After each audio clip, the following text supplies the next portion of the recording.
I started my career in the ad business, and you were always a god and a hero to most of us, including me. And so it is a thrill and an honor personally to meet you and have you join me on our little podcast. Well, it's fun. I'm kind of old and over the hill, so I hope I have something that can contribute to your audience. You have lived a life and have a perspective on a world that I hate to say may be a bygone era. The work that you have done, and I think it's worth sharing just some of the more iconic stuff. You were a creative director back at Chiat Day back in the day, and are responsible. You're part of the twosome that created the iconic 1984 ad for Apple, which, correct me if I'm wrong, was the first Yeah, ever big budget that, Super Bowl ad, right? yeah, that we did, and it was a very special moment.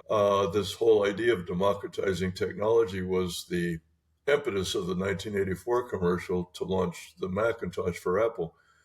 But it also kind of dramatically changed the Super Bowl because that theater that we created, that kind of unique, nobody had seen a commercial quite like that before on the Super Bowl, gave permission to every creative guy in the world to say, I want to do a Super Bowl commercial. Yeah. And every client believing that if they did a brave, interesting Super Bowl commercial with that huge audience, it would be worth the millions of dollars they'd have to pay for it. So it was a moment in time. Of course, in my career, it was like uh, amazing in terms of, I mean, we knew we were doing a good commercial. We were working with Ridley Scott. He had just done Blade Runner and introducing a product that nobody had ever seen before. So it's not like you're just introducing Yeah. another soda pop. Is it true? And Is it true the commercial only ever ran on television just that once? it wasn't intended to only run once, only now that's the legend that we were so daring and so brave that we ran it one time. And uh, the reality was Steve Jobs, a very brave guy, and he wanted to do an amazing, different, shake the world up commercial. And he believed when we finished that we succeeded, and we showed it at a sales meeting in Hawaii in 1983 and got standing ovation. But then the board of directors got cold feet. They decided we're going to spend millions of dollars on a commercial that doesn't show the product, doesn't explain what the product does, and we're going to spend all these millions of dollars. So the board said, sell all the time. We're not running the commercial. And Steve and I kind of wink and a nod. We sold a lot of time off, but we had this one spot left, and I don't know, they were going to give us 50 cents on the dollar or something. And Steve says, fuck it, let's run it. And we ran the commercial, and the rest is history. But, they think that's part of the legend that we were so courageous as to only run it one But it is an time. amazing thing that I was old enough to see it when it ran, and I think even a lot of people who may not even been born yet know that ad, that 1984 ad that introduced the Macintosh.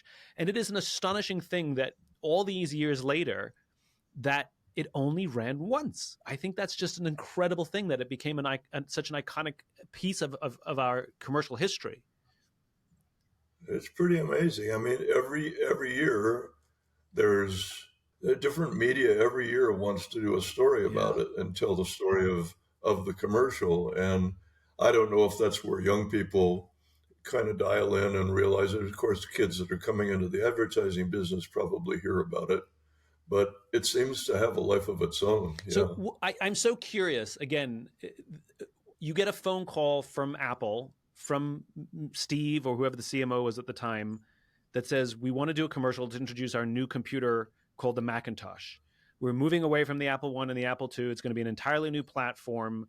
Like, I'm so curious how that first meeting, what happened in that first meeting. Well, we were working for Apple for a couple of Yeah. years. We did Apple II advertising, and we're Steve's agency. But Steve kind of threw down the gauntlet because this computer was his baby, his dream child, that he's going to introduce what he believed was the future of computing. It had graphics, it had typography, it had all the aesthetics that Steve loved about a computer, and it was going to be easy to use. Um, so he basically threw down the gauntlet and said, "Look, we're introducing Macintosh. I want a commercial that you know shakes up the Mm-hmm. world." Uh, we also did a lot of other advertising launching Macintosh. There were individual kind of not tutorial but demonstrations of how it worked Because it was using your something entirely finger. new. We were used to typing in commands into a computer, and this was the first computer that was really graphic user Mouse. interface, mouse, clicking, dragging. It Yeah, revolutionized what we know as computing today.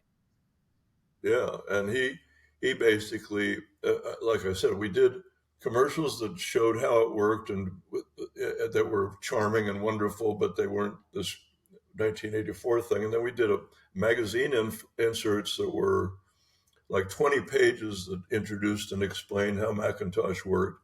So 1984 wasn't the only Right, commercial; it was just the bravest and the most unique right. It was one. the anthemic one that introduced the piece. So, Yeah. so you know, the reason I say you sort of had a front row seat to what is probably a bygone era was this time of, you know, where Jobs is still a larger than life personality even after his death. He's still seen as able to have created a creativity outside of a company, innovation in a company that seems to have yet to be repeated. What was it about him that allowed people like you and the people who worked at Apple to be so creative? Because there's no lack of creative people in the world today. Why isn't the same innovation and creativity seemingly not coming out of companies today? Like what did he have in the way he led that you think is lacking today? Well, as far as I'm concerned, he's the maybe the only true genius that I ever worked with. I mean, he was virtually able to see two horizons further than anyone else and knew where he wanted to go and what he was trying to accomplish. And his expectations of people were so Mm. high. I mean, you might have heard stories that he was very hard on people, very tough on people. A lot of people threw up their arms and said, "Fuck it, I'm not going to do this," because he was so demanding. But the people that stepped up and said, "I want to do what Steve wants to do," ended up doing things that were beyond maybe what they thought their Yeah. capabilities were. They did things when Steve kept challenging them to be better and better and better. And Johnny Ives later got the same opportunity to become one of the most famous product designers in the world because Steve challenged him. He was in the company for a number of years, making beige boxes for John Scully and those Yeah. guys. And then all of a sudden, Steve came and said, "Go do something genius." It started with iPod, and then I want to make a phone, and I want to make a pad, and then he went to Pixar after he left Apple, and he didn't go to Pixar. He bought Pixar from Lucas, and they were doing just little kind of cute digital stories. And he said, "Let's go make movies." And he took Pixar into the Yeah. stratosphere in terms of being maybe the most successful movie studio in history. And then now it's part of Disney. And he just challenged people to do and be better than they knew they could be. I mean, he was the most challenging leader, and he was Yeah. fearless. Most CEOs don't trust creativity. They're afraid of creativity because it's not rational, it's Yeah. intuitive. And Steve trusted that. And most CEOs, most companies don't trust flying by the seat of your pants and trusting your Yeah. intuition. They believe that we got to be more methodical, Yeah. and it's just rare that there are leaders like There's a him. lot to unpack there. You said Jobs pushed his people harder and challenged them more than you had experienced in the past. And the problem is when people read books about Jobs or they hear you speak, a young aspiring CEO might come out and start being really hard on their people and pushing them and saying, well, I'm just like Steve Jobs. I'm pushing my people to do more. But it doesn't make them good leaders. So there has to be Yeah. more to it than simply putting pressure on people to It outperform. it was not only he pushed people, but he knew when they had arrived at some place that was bigger and braver than what they would Right. normally do. I mean, a lot of CEOs are hard ass and say, go do something great, but they don't necessarily recognize great when they see Right. it. They don't necessarily recognize the, the high ground. Like I said, Steve, could see two horizons further. So he'd know when you're nailing what he was looking for. And you sometimes didn't even know Yeah. if this is exactly what Steve's looking Yeah. for, but you put the bravest, most courageous stuff you could on the table. And sometimes he'd reject it because he didn't see what he was looking for. And sometimes he'd say, "That's it. I love it." And most leaders, they can be demanding, but they don't necessarily know if they've accomplished what they've asked their people That's to so do. interesting. The other thing you said was that he trusted creativity, and you said a lot of modern leaders don't trust creativity because it's too much trust your gut. It seems to me that you can trust creativity so long as you have vision, right?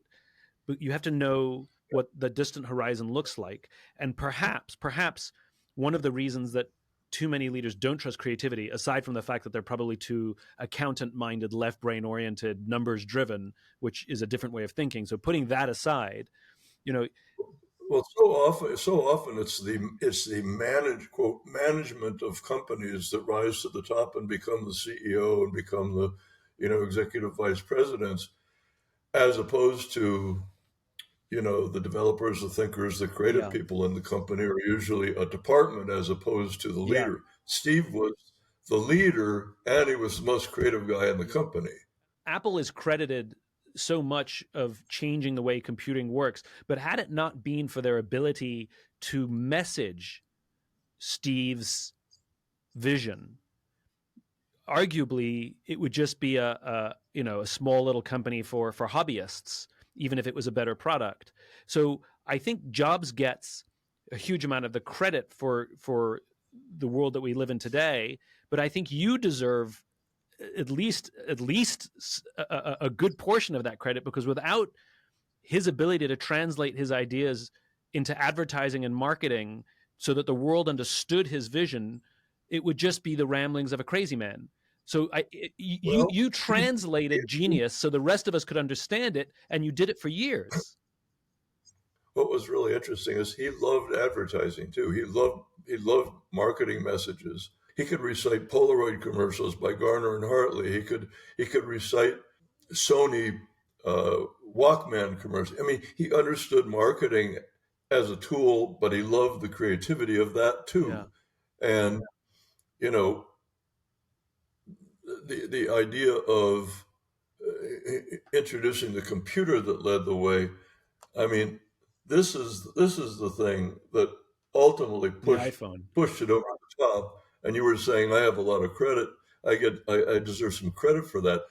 And sometimes it's funny. We're sitting around in a restaurant and everybody's looking at their phones, and I said, "That's my fault." The fact that I introduced the world to this stuff, and now it's changed everyone's lives, not necessarily always in a good way. What was it that David Ogilvy said? He said something to the effect of the quickest way to ruin a bad company or a bad product is with good advertising.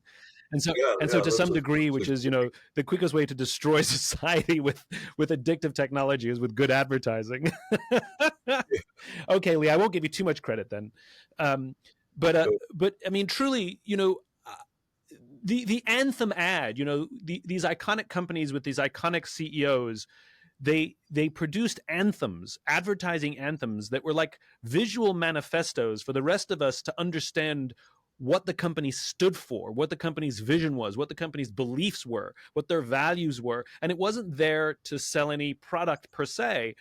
And it seems like the anthem ad making these bold statements of vision or purpose seem to have completely fallen by the wayside, and most marketing and advertising these days seems to be much more product driven.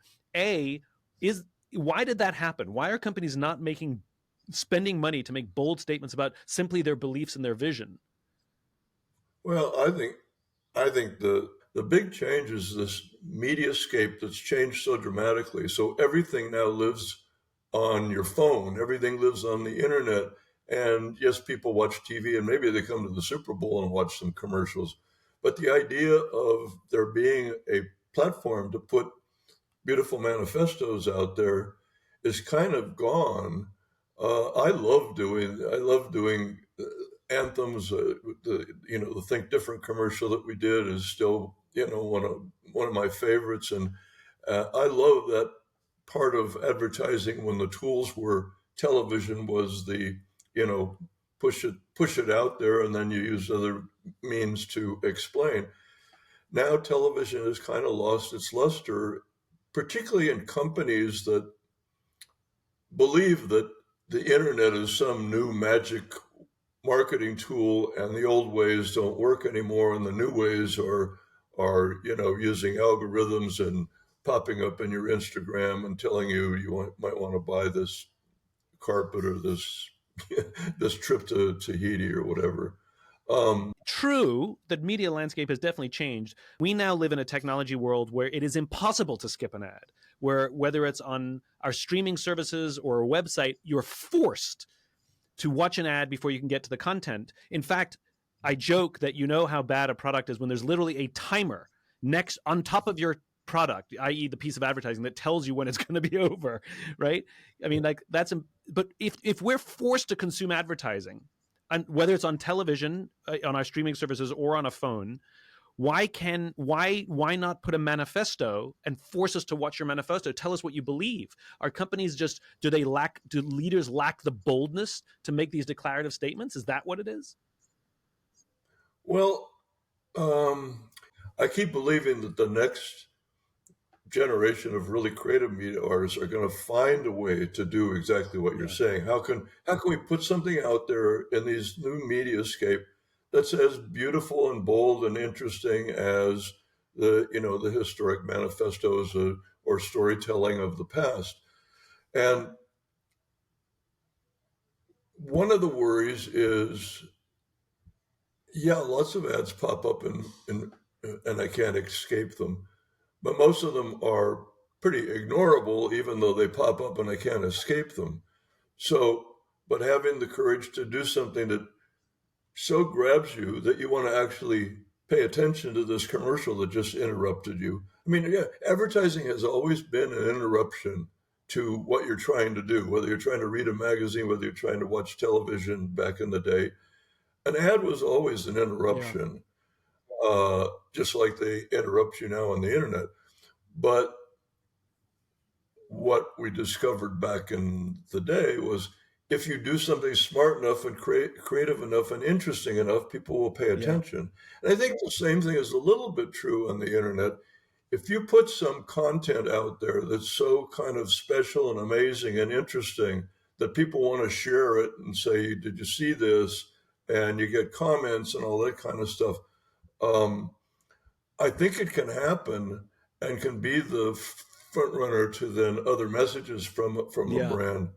But it's got to be so captivating and interesting that people actually look at it and say, "That's so cool! I got to send it to all my friends. Or I got to repost it, or I got to, it's got to be that good."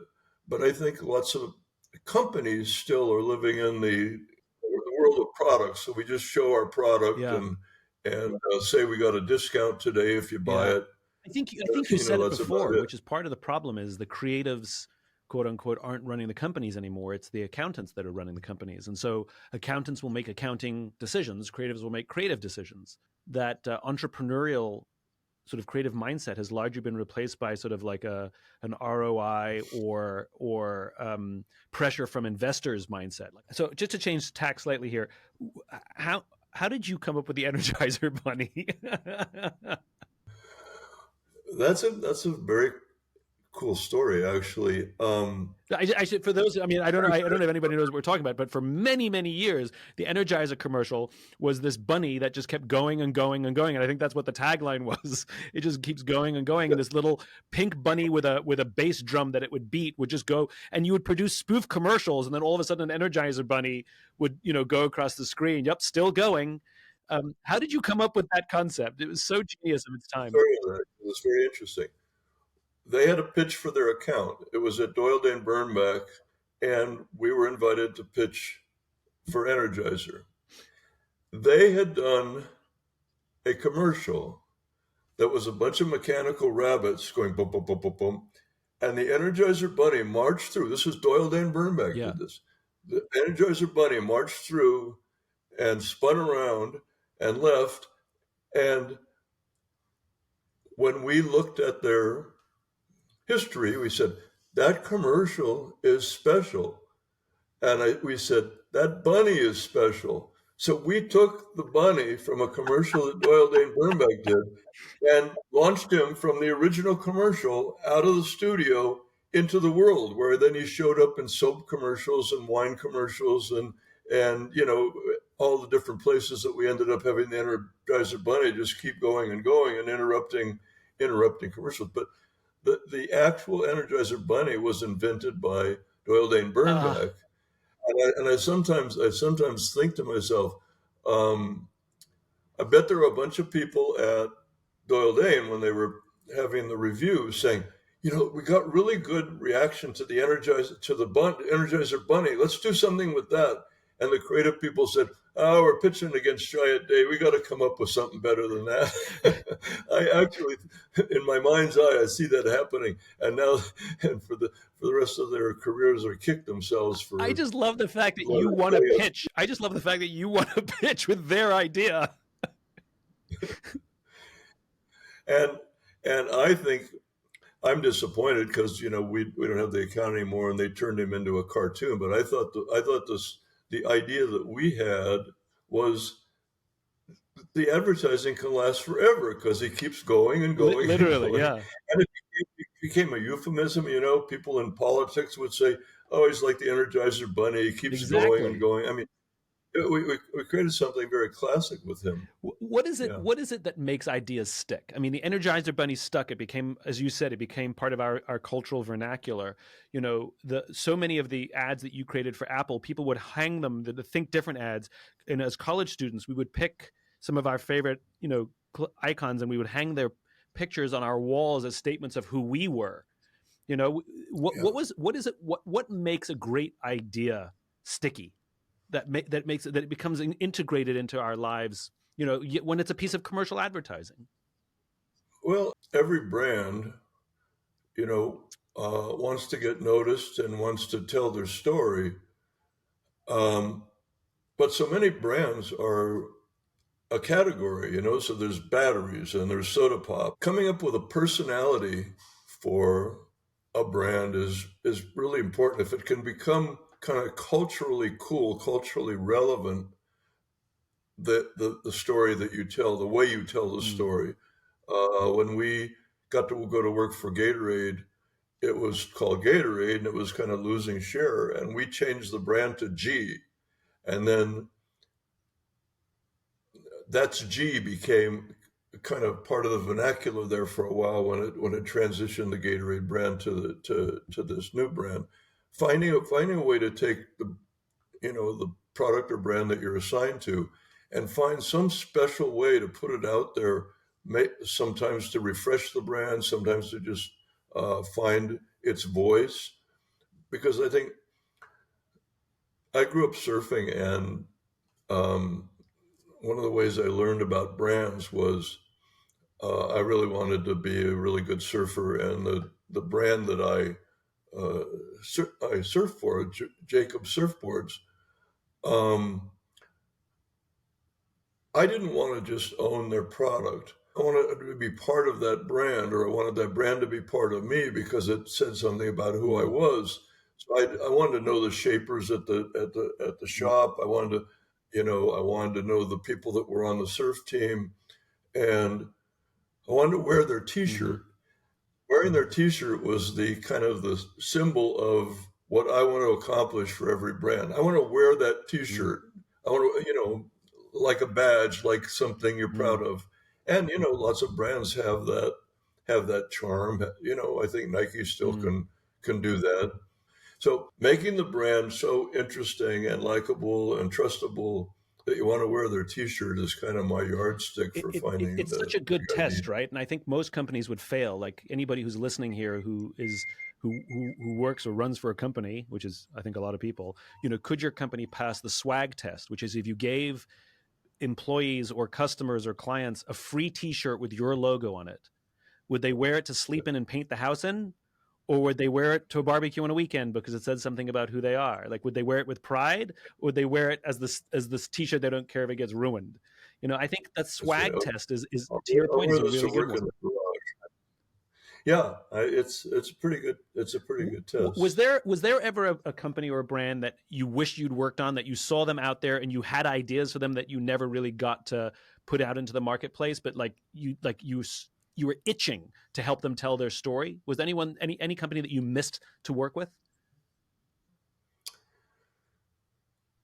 Well, we had a moment in time where we worked for Nike when we in the '84 during the '84 Olympics in Los Angeles, and they thought, even though Wieden and Kennedy was already part of their company, they thought that we could do some interesting work because we lived in LA, because we had just done Apple, for a bunch of reasons. We got the assignment to do the '84 Olympics for Nike, and we did it, and we launched Air Jordan, and we did some stuff, and then we got in trouble and lost the account. I won't tell you that whole story because it's not one of the happier ones. But anyway, we lost Nike. So for years, I loved working on a sports brand. It was just so fun. And finally, we got the opportunity because the guys that we work with at Nike had moved to Adidas in Germany, and we got to pitch Adidas. So for a long time, I was wanting a sports Right. brand, but we finally did actually achieve that. We got Adidas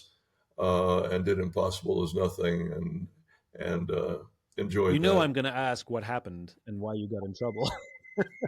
If you really don't want to answer, you of course don't have to. But you can't bury the lead that easily.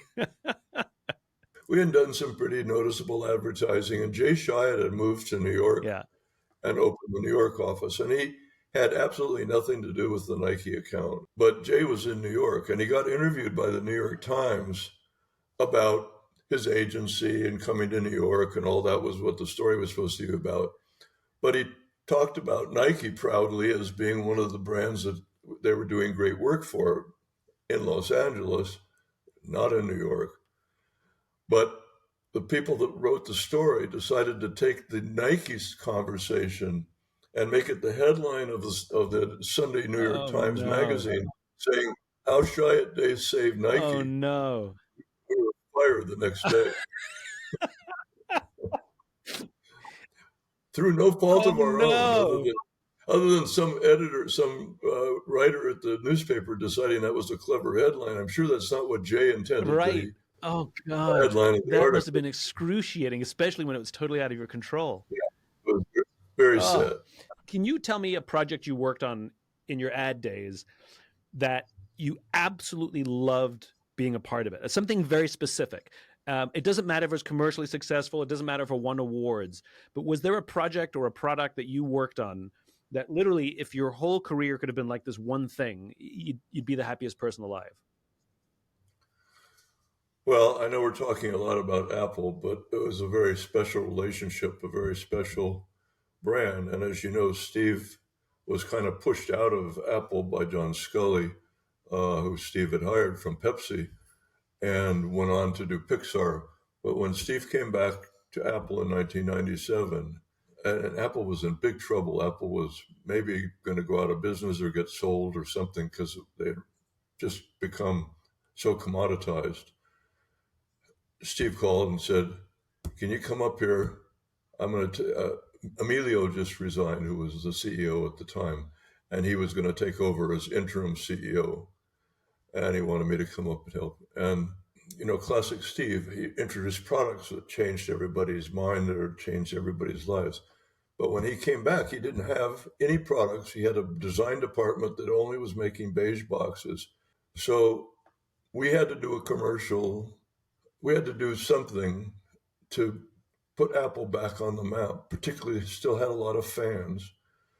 And so when we did the Think Different commercial, Steve wanted to see what we would do, and we showed him this idea for a film that celebrated imaginative, creative Here's to the people. crazy Think, ones. yeah, here's to the Yeah. crazy ones. Uh, that's probably the biggest moment in time in my career to have introduced Think Different with the crazy ones. Steve told me, by the way, that the Think Different t-shirt that he handed out to the company was part of him turning the company around, changing the whole trajectory of Apple with Think Different on people's back Yeah. on their t-shirt. So that's by far the most amazing moment in time for me. What specifically was it about that campaign? I mean, here you are, the originator of the Super Bowl ad. You brought multiple brands to life in ways that few people have ever done. What was it about this one campaign, this Think Different campaign, that is so special to you? Well, first of all, the importance of it. I mean, Steve said, we're on life support. We don't know if we're going to make it. So we got to have something that puts us back on the Yeah. map, puts us back in the minds and hearts of the people who still care about the brand. Even the software developers were stopping writing software for Apple because they just decided Apple was going to go Yeah. away. So first it was the importance of it, but then it was, can we find or recapture the soul of what Steve's Apple was supposed to Yeah. be? And Steve's vision was always to be at the intersection of liberal arts and creativity. Yeah. The idea that we are going to be this company that gives people the tools to do imaginative, creative things. And finding that kind of soul of the brand, that we make tools for people who want to change the world, who are the crazy ones, the daring ones, the ones that are brave enough to want to change the world. And Steve ended up being the ultimate crazy one in terms of changing the world. Look at you. What I love about this anthem is it is often quoted and often attributed to Jobs, but what most people don't realize is it is from advertising. It is Yeah. yours and Steve's lines, right? I'm actually going to read it off my phone here, and it's attributed to Jobs, even in this reading it. But I'm going to read it because it's so magical. Here's to the crazy ones, the misfits, the rebels, the troublemakers, the round pegs in the square holes, the ones who see things differently. They're not fond of rules. You can quote them, disagree with them, glorify or vilify them, but the only thing you can't do is ignore them, because they change things. They push the human race forward. And while some may see them as the crazy ones, we see genius, because the ones who are crazy enough to think that they can change the world are the ones who do. I mean, Lee, you and Steve wrote those. Well, here's how that got written. We introduced the people who are crazy enough to think they can change the world are the ones who Yeah. do. We make tools for those kinds of people. We put that on the table, and then we had to go build the commercial that went with it, all those words that you just read. But we looked at a number of different things. We looked at Robert Frost's poem, The Path Less Traveled, and we tried a thing with Seal, the song Seal, ought to be a little bit crazy, before we ended up writing the words. We must have done 10 versions of the words, because every time we'd sit with Steve, he'd say, I like that, I don't like that, push this, push that. So Steve was very much a collaborator in creating those words. He didn't write them himself, but he pushed them around until we got to the ones you just read. And it was a wonderful process looking back on it, the fact that we're that immersed in the idea of saving the company. And Steve met with us. He met with us every week on advertising till he passed away. Wow. I mean, he loved advertising. No CEOs in any of these other giant companies meet with the advertising people every week. That's a department, the advertising department does that. Steve met with us every week, and he wanted me sitting there every week. It was an amazing. But there was a process. time when the CEOs and the creative directors of ad agencies advised the CEOs of corporate America of entire companies. And slowly but surely, as you said, those relationships went cold and the ad men no longer had access to the CEOs. Then they were put to the CMOs and then even then put down to some brand manager. And that's where we live today, where the ad agencies do not have direct access to the CEOs anymore. They don't advise on the vision anymore. What happened that an industry managed to sort of lose its own importance? That's very rare. I mean, Dan Wyden might have had that kind of relationship with Phil Knight in terms of the trust that they had, CEO to advertising guy. But like I said, most companies are run by managers who rise to the top, and they believe advertising is a department. Once a year, maybe they have a review of advertising to see how the advertising is going. This is an important point that you're making here. Phil Knight, who founded Nike, had a relationship with Dan Wyden, who ran his agency. Steve Jobs, who's revolutionized computing, had a weekly meeting and a direct relationship with you, who was writing his advertising. These companies that we revere, these CEOs that we revere for their creativity, the secret sauce behind is they kept their creative people nearby. Yeah, very rare. You can't name too many of them. I don't think you can name any of them today. But it's very special. And then another weird way of looking at keeping the creative idea of the brand top of mind. I look at Ralph Lauren. He started selling ties in Grand Central Station or something like that. But he nurtured and guided that brand with all of his aesthetics, all of his vision, all of his ideas. So that brand is totally Ralph Lauren. From the cars he drives to the clothes he makes to the stores he builds, everything a brand does is an ad. Yeah. So if you open a store, everybody thought Steve was going to fall totally on his face when he opened stores. But he didn't like how his product and what he made was being treated in the computer stores. So he needed his own store. So he built stores. And that was maybe one of the best ads Apple ever did. And lots of people said he's going to fail. But he ended up being one of the dollars per square foot stores, in the world, one of the most successful. Yeah. And now it's one of the most successful smash and grab stores in the world. What's an early specific happy childhood memory? Something I can relive with you from your childhood? I have this funny story because my mom and dad were very base working class people. My dad worked at Douglas Aircraft, and I always had this artistic bent, this artistic desire. And my mom always supported it. My dad thought it was crazy. They had to figure out some way to make a living. But I remember I came home from school and I had done one of those poster art paintings that you do in kindergarten or first grade or whatever. And I had painted a boat and had a smokestack, and the smoke was going the right direction. And Mrs. Rice, who was my teacher, told my mom, he has artistic ability.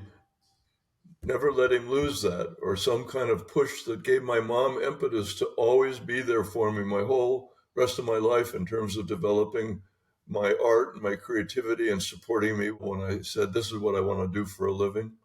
So that's back kindergarten when I painted the boat with the smokestack going the right direction, was the beginning of somebody recognizing that maybe I had some skill there. Lee, what I find so brilliant about that story is it sort of summarizes this entire conversation we've had, which is your teacher sees some ability in you and tells your mom, push this, don't let him lose this. And then your mom takes that as almost a clarion call, that she champions you, she pushes you to maybe do things that you didn't realize that you had capacity for. You end up building a career for somebody who pushes people to realize the talents that they have inside them that they don't even realize it. One of your proudest memories is of putting Apple back on the map after it'd been decimated by Scully. And here you are pushing a brand and pushing the public to see something that the rest of us don't necessarily see. And you love to be pushed to realize your own potential. You love to push. You love to work for people who push. And what I've learned from you is if you see talent in someone, a family member, an employee, a friend, if you see talent in someone that they may or may not be able to see, push and push and push, because they will accomplish more than they think they're capable of. I think I was lucky enough to have mentor challengers, and I guess one of the sweetest moments, my mom, till she passed away, she always had an Energizer Bunny in her bedroom. Because she was a big fan of DDB. That's right. Lee, it is an absolute personal thrill to meet you after all these years. It was so long ago that I had an ad career. I've always revered you. I've always admired your work. And the work that you have created guided how I viewed the importance of manifesto and vision. And I've taken many, many cues in how I've learned to write and speak from the work that you have done. And so to sit down and talk with you today and hear some of your stories is a personal thrill. Well, thanks for that. I feel like I've had the most blessed life. I think I was born in the sweet spot of the history of the world. I could be a rebel. I could, wear shorts to work. And at the same time, I could be incredibly passionate about what I did. Lee, such a pleasure. Such a pleasure. All right. Thank you, man. If you enjoyed this podcast and would like to hear more, please subscribe wherever you like to listen to podcasts. And if you'd like even more optimism, check out my website, simonsinek.com, for classes, videos, and more. Until then, take care of yourself, take care of each other.